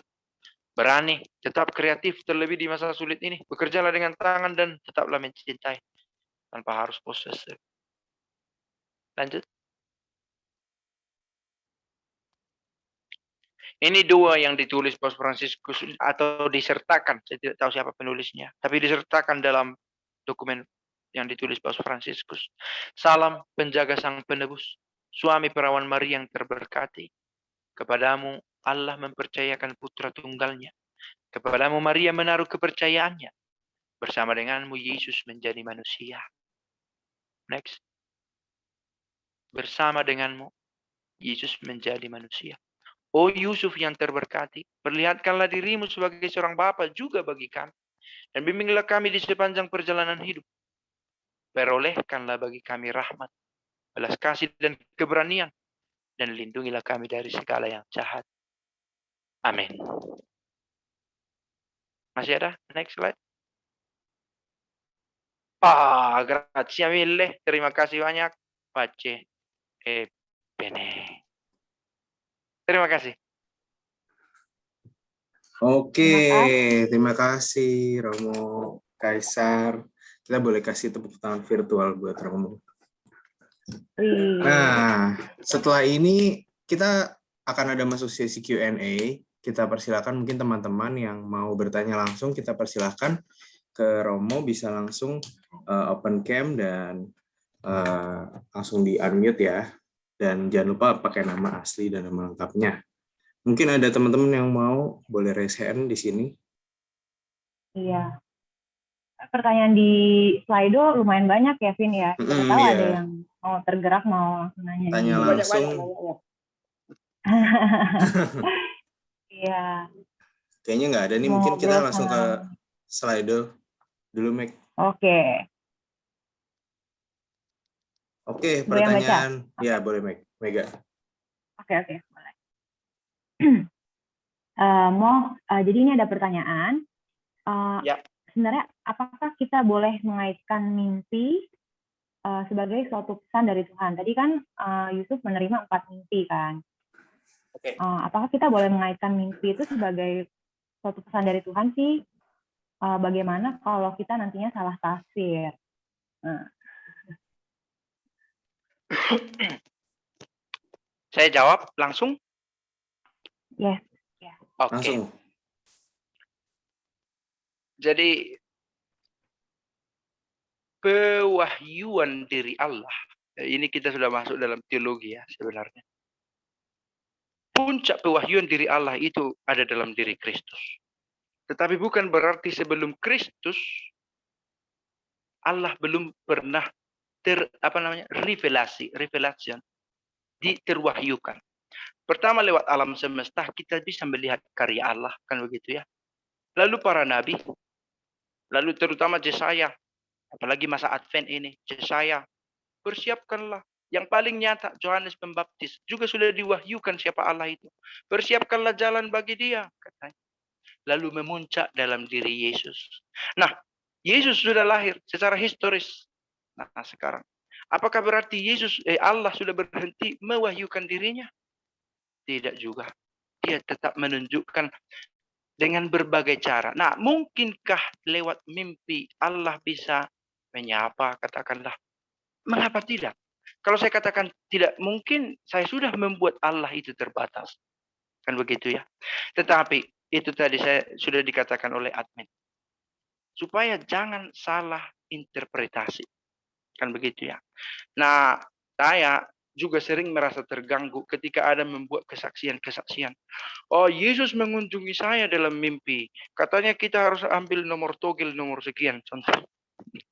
Atau katanya jangan vaksin karena Yesus sudah tidak semacam itu. Karena itu faktual ya, ada yang mengatakan begitu. Dan hebatnya adalah ada yang percaya. Saya bermimpi Tuhan berkata kepada saya, berilah hartamu kepada gereja. Supaya itu teologi kemakmuran juga itu. Nah, jadi mungkinkah Allah atau kita mendengarkan pesan Allah dari mimpi? Mengapa tidak? Tapi bagaimana kita mengerti itu? Kita butuh Roh Kudus. Kita butuh bantuan orang-orang. Roh Kudus ini bisa hadir dalam diri banyak orang. Bisa juga dalam diri psikolog. Siapa itu? Teori alam bawah sadar atau apalah. Bisa diolah secara saintifik. Kan begitu ya. Tentang mimpi itu. Ketakutan-ketakutan kita yang tidak terungkap nampak dalam mimpi.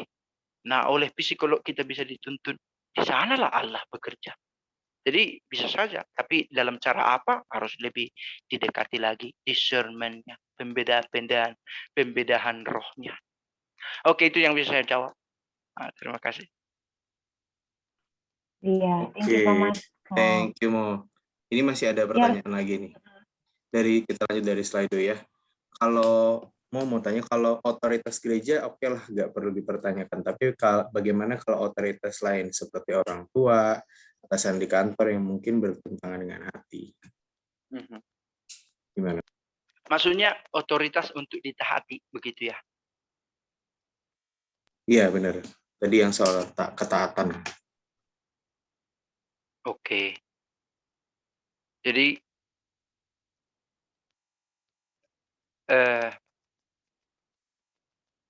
ini tantangan dalam perjalanan waktu menurut saya ya. Kita guideline kita adalah sebagai seorang Katolik, saya pikir adalah Kristus. Oke.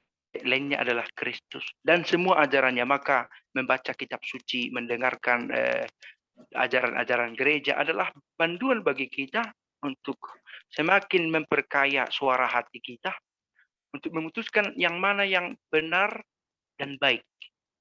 Ini yang sekarang ini topiknya ini lebih ke teologi moral.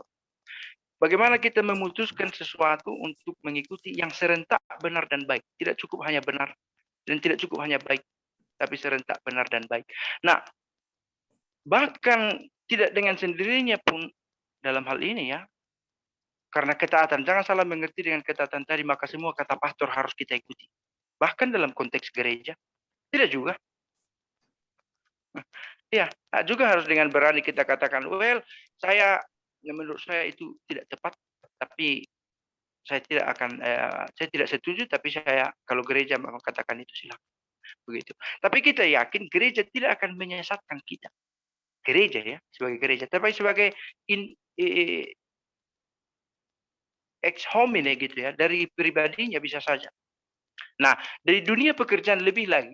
Tadi kan di gereja saja ada kemungkinan penyelewengan pada nilai-nilai yang benar dan baik. Oke, apalagi di luar gereja, di tempat pekerjaan. Soal oke lah, catat saja struknya itu 2 juta, tidak apa-apa, atau apa, nota. Saya pernah begitu, beli kertas banyak.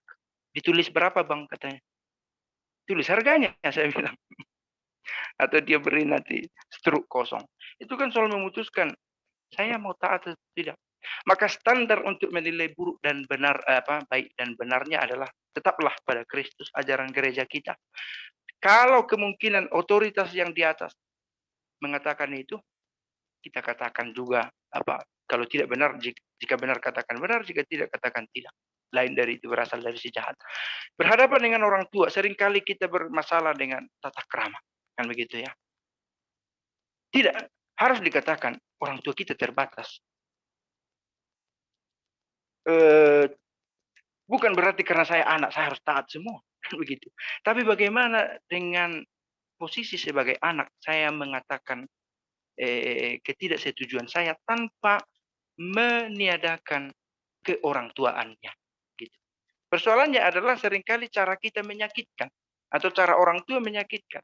Apakah orang tuanya intimidatif, gitu ya, atau anaknya tidak lagi menghargai orang tua. Tapi sebagai isi, boleh saja kita tidak setuju. Tapi bagaimana menyampaikan? Maka tidak bisa hanya sekedar benar, tapi harus benar dan baik. Itu prinsip mendasarnya kalau soal otoritas. Oke, itu yang bisa saya jawab. Keren banget, Mo. Tetap. Jadi tetap harus dalam tuntunan Roh Kudus, terus harus perkaya diri kita dengan firman juga ya, Mo, dan dokumen-dokumen gereja. Jadi jangan gampang disetir dan mempercayai orang ya, Mo. Tetap harus memilah-milah. Oke. Ya. Next question ya, Vin. Atau mau open slot? Mungkin ada teman-teman yang udah kepikiran dan mau bertanya, boleh langsung raise hand ya di sini. Kita open banget, dan kalau mau itu langsung unmute dan buka open cam-nya.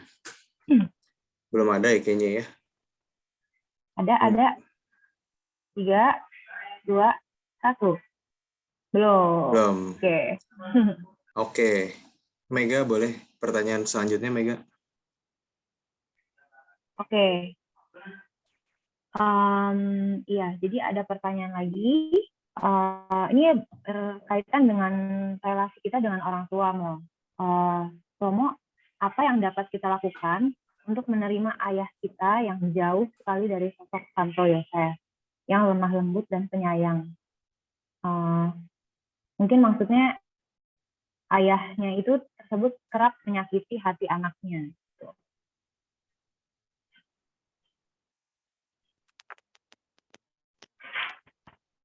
Ya, terima kasih.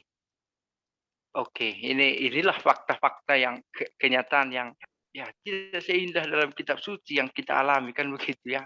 Saya bisa mengerti pertanyaan itu, tapi tidak selalu gampang menjawabnya. Artinya begini, pertama harus kita sadari orang tua kita itu juga terbatas kemampuannya. Tidak semenarik yang orang lain katakan, atau tidak sehebat yang selalu kita bayangkan. Nah, berhadapan dengan itu, saya pikir harus juga ditempatkan entah urutan pertama atau kedua. Ya, kita doakanlah dia dan diri kita menerima tadi. Satu keutamaan juga itu, kemampuan menerima. Karena begini, kita tidak selalu Tuhan bantulah aku mengubah apa yang bisa saya ubah dan menerima apa yang tidak bisa saya ubah dan bantulah saya membedakannya. Mana yang bisa saya ubah, mana yang tidak bisa. Kenyataannya saya punya orang tua, ayah yang tidak selemah lembut, tidak seberani, sekreatif, semelindungi Santo Joseph. Kalau praktisnya saya tidak tahu seberapa dekat kita dengan Bapak kita. Apakah kita cukup open minded? Bapak, kita ngomong sebentar. Saya mau katakan sesuatu. Kan gitu ya. Tapi oke lah, ini sudah ranahnya para psikolog mungkin soal bagaimana berkonsultasi dengan baik. Tapi saya pikir spontan, saya pikir katakanlah, bicara dengan jujur. Saya tidak nyaman dengan Bapak gitu ya. Bicara. Kadang seperti Johari Window itu kan. Ada yang saya tahu tentang diri saya, orang lain tak tahu. Ada yang orang lain tak tahu tentang diri saya, tapi saya tahu. Ada yang saya tak tahu, dia tidak tahu, ya yang Allah tahu. Gitu. Ada yang saya tahu, dia juga tahu. Nah itu, jangan-jangan karena selama ini Bapak tidak ada yang mengingatkan dan merasa bahwa inilah cara terbaik menjadi ayah, kan gitu ya. Tidak ada sekolah menjadi Bapak. Menarik kata-kata dari Patrice Cordeni. Seorang Bapak itu tidak dilahirkan, tetapi diciptakan. Tidak ada orang yang terlahir dengan skill menjadi ayah. Kan gitu ya. Apa namanya? Bahwa secara natural punya kemampuan biologis membuat anak. Oke. Tetapi bagaimana menjadi ayah itu dilatih. Suara hatinya, fisiknya, psikologinya gitu. Maka jangan-jangan apalagi OMK di sini yang ikut di sini umurnya sudah banyak ya. Jangan-jangan ayahmu membutuhkan kamu untuk melatih dia sebagai ayah yang baik. Begitu ya. Jangan-jangan dia sedang merasa sendirian. Tidak tahu bertanya kepada siapa bagaimana menjadi ayah yang baik untuk seorang putri yang sudah 25 tahun. Yang dia ingat adalah menjadi ayah untuk seorang putri berumur 5 tahun. Kan begitu. Tidak ada, mungkin dia tidak baca buku, tidak apa. Begitu saya pikir. Maka pertama kita sanggup menerima itu, mendoakannya dan secara kreatif dan berani. Bisa kita pinjam term-term yang kita pakai tadi. Berani kita menghadapi face to face dengan ayah kita. Saya mau katakan sesuatu. Tapi jangan bawa parang. Jangan bawa parang atau apa. Bapak, saya mau katakan sesuatu yang mengganjal di hati saya begitu. Tapi itu tadi jangan bawa pentungan atau apa itu. Oke, itu dari saya. Saya pikir Sangat dikomunikasikan dan membantu. kita belajar. Iya, yang penting kita komunikasikan ya. Mungkin Ya. poin dari Romo supaya Karena komunikasinya lebih kalau baik. mau saya tambah, sengaja saya ulang sedikit ya empasisnya apa.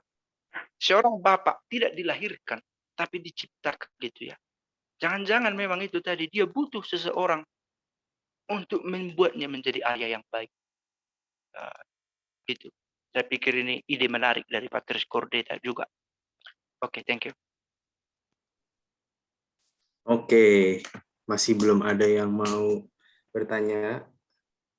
Kita lanjut ke pertanyaan selanjutnya, Mo. Ini masih ada lagi.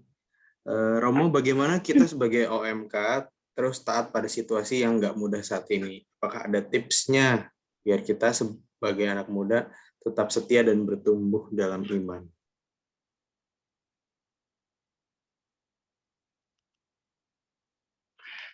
Oke. Taat pada situasi yang nggak mudah. Oke, bisakah lebih jelas situasi yang nggak mudah ini maksudnya apa ini? Di pandemi atau di gereja atau di rumah? Oke, masih luas pertanyaannya sebenarnya ya. Tapi oke, saya menjadi anggota sebuah biara itu sejak tahun 2011. Tapi saya sudah masuk seminar di tahun 2006. Dengan jadwal harian yang sudah ada. Bangun jam sekian, terus begitu. Seperti anak kos terus. Dan selalu ada godaan, mengapa saya harus bangun jam sekian? Mengapa saya tidak lebih bangun lebih awal? Lebih lama lagi untuk tidur lebih larut. Saya tidak punya tips yang begitu hebat, tapi alamat, tujuan, mengapa saya melakukan ini? Apa reasoning ya, alasan. Contoh, apa namanya? Saya mau pergi ke Jakarta, contoh ya. Saya harus beli tiket, tentu saya harus kumpulkan duit. Saya harus beli tiket, saya harus rapid, saya swab atau apalah. Semua harus saya penuhi karena saya punya tujuan yang terang. Taat. Mengapa kamu taat? Apa nilai yang diperjuangkan? Saya pikir itu untuk mencari itu alasan rasionalnya. Sehingga saya punya alasan mengapa saya harus bangun jam sekian, mengapa saya harus ikut misa tiap hari, atau mengapa saya harus ikut panen ini. Nilai apa yang saya mau bela? Mengapa saya harus bekerja dengan rajin di tempat yang sudah memuakkan ini? Mengapa saya harus menyelesaikan skripsi saya yang mandek ini? Jauh di depan. Saya pikir perlu tujuannya lebih terang, visinya lebih terang. Itu saja saya bisa menjawab ya. Sama seperti mengapa sedemikian taat Yosef dalam perjalanan hidupnya. Karena kecintaannya juga kepada keluarga kecil, juga kepada Bapa. Mengapa Yesus taat? Karena kecintaannya kepada Bapa dan manusia. Alamatnya jelas. Maka saya pikir kalau alamat cita-cita kita jelas, kita akan dengan taat melakukan apa yang dituntut supaya kita sampai ke sana. Mungkin itu yang saya bisa jawab. Karena pengalaman saya, ketika saya kabur, buat apa sih saya jadi pastor? Kan gitu ya. Apa untungnya bagi saya? Mulai saya longgar dalam kedisiplinan, mulai tidak datang ibadat pagi, mulai kacau karena cita-citanya mungkin kabur. Nah, OMK kalau kita mau ambil nilai, mau apa ke depan kan gitu ya dalam hidupku. Tahun ini mau apa? Maka ada ketaatan yang harus kita bangun. Saya pikir begitu ya dari sedikit yang saya alami lah. Terima kasih. Thank you, Oke, Romo. thank you Romo. Mungkin ini ada pertanyaan-pertanyaan yang cukup menarik juga nih Mo. Nah, sedikit fun fact. Karena memang Yosef ini kan tidak dijelaskan mungkin secara jelas. Nah, jadi tadi ditanya, Santo Yosef itu kemana waktu Yesus disalib? Jadi apakah perannya di Yosef hanya sampai Yesus sampai remaja saja? Nah, kenapa? Terus ada yang nanya juga kenapa tidak mendampingi Maria hingga Yesus wafat gitu. Karena kan Maria sepertinya menerima duka itu hanya sendirian. Nah, boleh Mo? Mungkin. Oke. Sebenarnya tadi sudah muncul di slide ya. Oke, di awal tadi katakan tradisi gereja amat penting untuk mengenal Joseph. Itu yang pertama. Dua poin tadi sudah katakan. Ketika Yosef mengambil Maria sebagai tunangannya, Yosef diperkirakan sudah berusia 80 tahun. Yesus wafat salib sekitar umur 33 tahun. Umur 110 tahun diduga. Maka sebenarnya diduga Joseph sudah meninggal sebelum Yesus tampil di muka umum. Kapan Yesus tampil di muka umum? Yesus mengubah air menjadi anggur di perkawinan di Kana. 3 tahun sebelum dia mati. Nah, mengapa dia tidak ada muncul dalam peristiwa-peristiwa yang disebutkan? Diduga sudah mati. Ini tidak kita katakan fakta sejarah, tetapi fakta iman dalam ajaran gereja kita. Itu saya pikir jawabannya. Makanya tidak ada nampak di situ, sudah mati dia. Oke.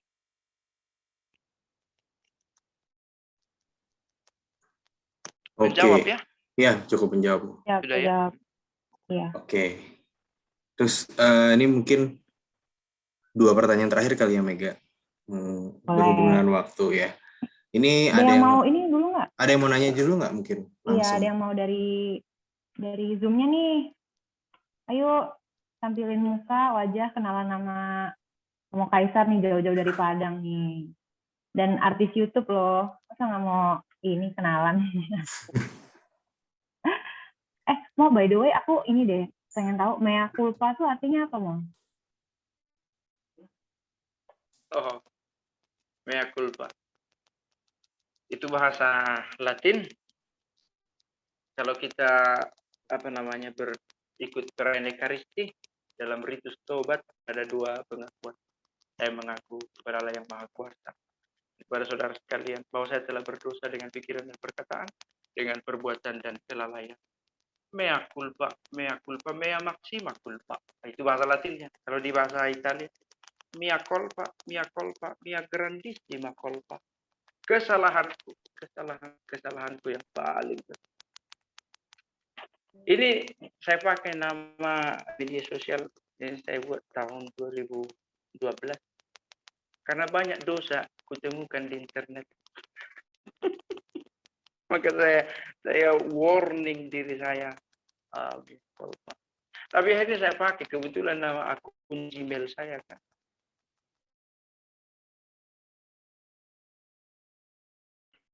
Menarik ya. Jadi terus disadarkan untuk rendah hati, sadar diri ya. Oke. Ini romonya Chris ya, Vin ya? Kayaknya freeze ya. Mute. Kayaknya Iya, freeze ya. Chris ya. Oh, oke. Gitu kita tunggu dulu kali ya. Iya. Teman-teman yakin nih nggak ada yang mau nanya langsung?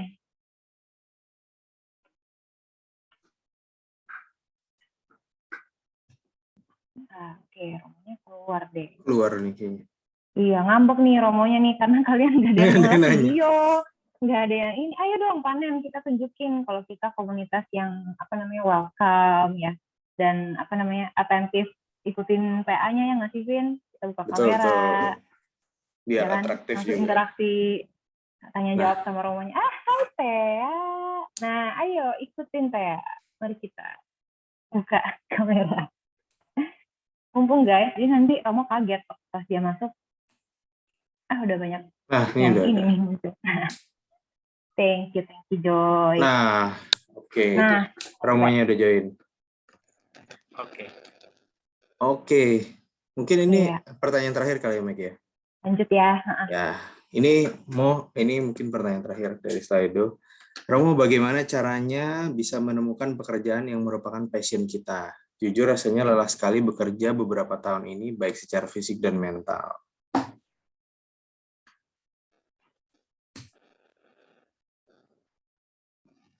Oke. Apa maksudnya passion ini ya? Artinya yang saya sukai atau ya, apa alamat yang mau dicari? Saya berangkat dari kisah saya dulu. Saya tinggal di paroki Emole. Oke. Ini paroki yang melayani 3 kabupaten. Ini mayoritas Muslim. Sekolahnya Abdul Somad dulu di sini. Mayoritas. Untuk pergi ke satu gereja, kita butuh perjalanan sampai 3,5 jam. Kadang naik rakit, kadang harus dengan. Dan jelas itu bukan pekerjaan yang menyenangkan. Maka saya pikir pekerjaan yang sesuai passion itu bukan saya suka atau tidak. Romo. Apakah suara saya jelas? Iya benar. Kayak gitu ya. Sorry. Nah, ya nggak apa-apa. Oke.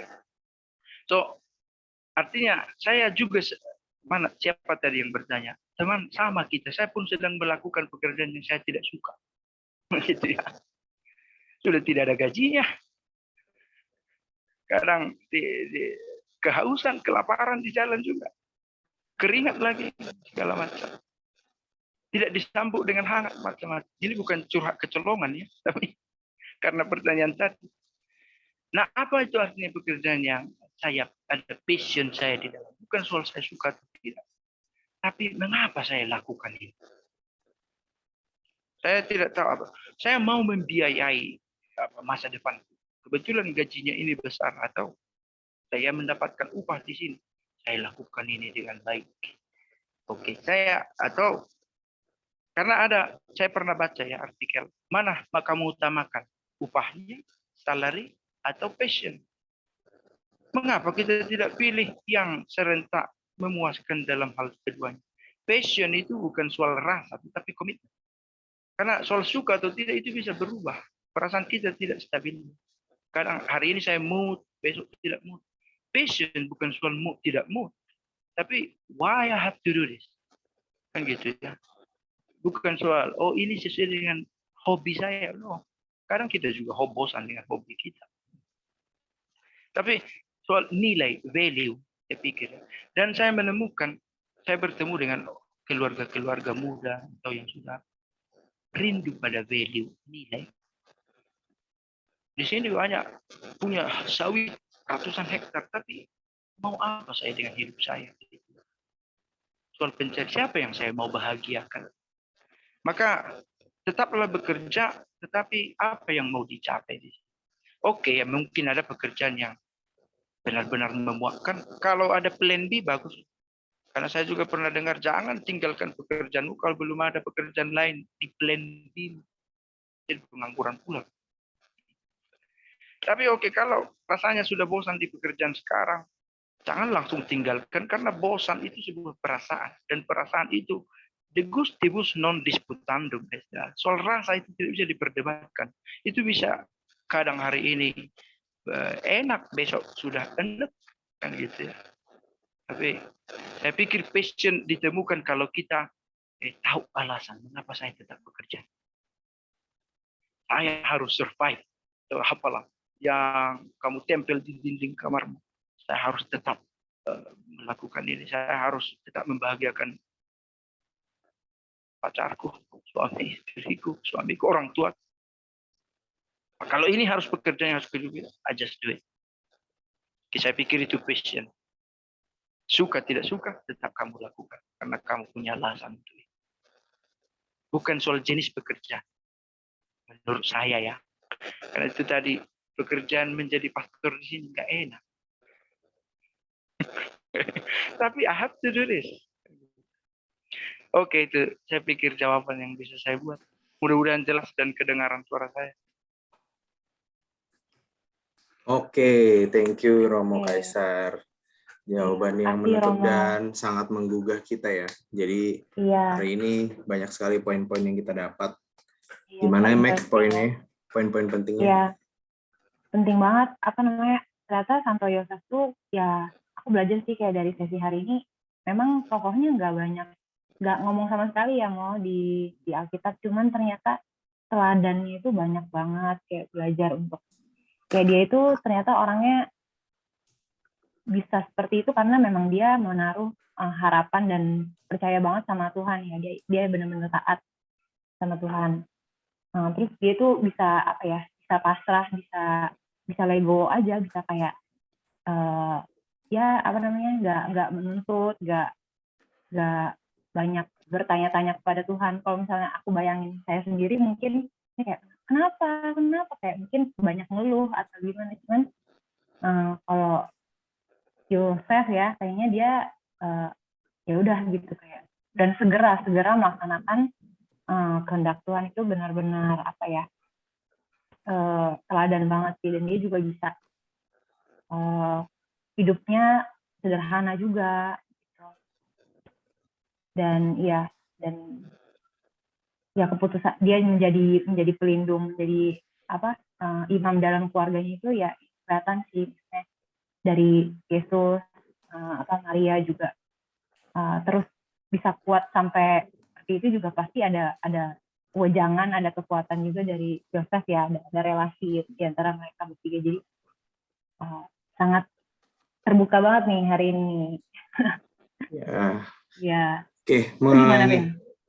Ya, pokoknya ternyata banyak sekali yang insight yang kita dapat hari ini. Dan mungkin berhubung dengan waktu, daripada kemalaman, mungkin kita tutup acara hari ini dengan doa. Boleh meminta Romo Kaisar buat menutup acara hari ini dengan doa. Oke. Iya. Marilah kita berdoa. Dalam nama Bapa dan Putra dan Roh Kudus. Amin. Bapa yang baik, terima kasih atas kesempatan yang kami miliki untuk bertemu dengan cara yang berbeda ini, yang sekarang kami mulai biasakan diri lewat jaringan ini. Kami bersyukur atas kesempatan ini mencoba mengenal lebih dekat Santo Joseph, satu harta karun gereja, satu keajaiban, satu sosok yang darinya kami banyak belajar. Kami mohon penyertaan-Mu, terutama bagi kami yang ada di pertemuan ini, agar kami dengan mengenal sedikit lebih banyak tentang Santo Joseph, kami terdorong untuk semakin percaya pada penyelenggaraan-Mu, sanggup taat kepadamu, dan dengan berani serta secara kreatif menunjukkan iman kami kepada banyak orang. Berkatilah kami Bapa sebagai orang muda Katolik yang menghadapi banyak kebimbangan-kebimbangan. Pilihan-pilihan yang kami tidak selalu bijak untuk mengambil keputusan. Dan ketika kami harus bertemu dengan banyak orang yang kami tidak selalu kenal secara dekat, bantulah kami menghadapi kesulitan-kesulitan yang khas di masa sekarang. Dalam semua kesulitan itu, tantangan yang harus kami hadapi dengan berani dan kreatif, bantulah kami untuk setia dalam iman gereja, dalam iman kekatolikan yang dirawat dalam gereja ini. Bantulah kami untuk mengenal kekatolikan ini sebagai cara hidup kami, bukan hanya sebagai agama, tempelan, tetapi cara kami memandang hidup, bersyukur atas segala kebaikan-Mu, berharap atas segala pertolongan-Mu, serta dengan penuh cinta menunjukkannya kepada orang lain. Berkatilah keluarga kami masing-masing, ayah, ibu, saudara-saudari, bila ada, terutama orang tua kami. Sebagaimana tadi kami bincangkan, bila ada ayah kami yang jauh dari apa yang Joseph tunjukkan, Engkau menyentuh hatinya ya Bapa. Roh-Mu hadir dalam dirinya. Dan kiranya juga kami menjadi alat-Mu untuk menyadarkannya menjadi Bapa yang baik bagi anak-anaknya. Dan semoga juga kami mempelajari keutamaannya yang ditunjukkan oleh Joseph. Sehingga kami menjadi Katolik yang bertumbuh dan berbuah di dalam gereja. Masih banyak permohonan kami kepadamu ya Bapa. Kami tahu Engkau mengenal kami, mengenal kedalaman diri kami dan apa yang kami butuhkan. Sejauh kami percaya dan menyerahkan diri kepadamu. Berkatilah kami malam ini, di rumah kami masing-masing, orang-orang yang kami cintai dalam istirahat, dalam kegiatan malam ini. Segalanya kami serahkan kepadamu. Bunda Maria, doakanlah kami. Santo Joseph, jagailah kami. Tuhan bersamamu. Semoga saudara-saudari sekalian diberkati oleh Allah yang Maha Kuasa, Bapa, Putra, dan Roh Kudus. Amin.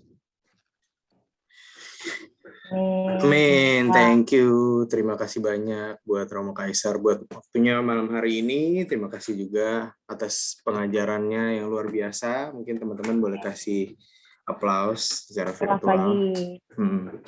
Pace bene amo. Grazie mille. Grazie mille a tutti.